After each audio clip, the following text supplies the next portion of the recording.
మనం ఆదికాండం గురించి చెప్పుకుంటున్నాం కదండి. అవును, యోసేపు గురించి మనం చెప్పుకుంటున్నాము. మరి యోసేపు ఆ కలభావం చెప్పిన తర్వాత మరి ఆదికాండం 41, 49లో చూచినట్లయితే యోసేపు సముద్రపు ఇసుక వలె అతి విస్తారముగా ధాన్యమును పోగు చేసెను, కొలుచుటకు అసాధ్యమాయెను.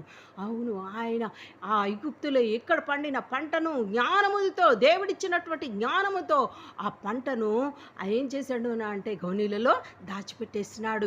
దాచిపెట్టేసి చక్కగా మరి జ్ఞానముతో వాటిల్ని మరి లెక్కకు మించిన పంట పండిందండి. విస్తారమైన పంట అది ఆయన కొలువలేక పోయినాడు.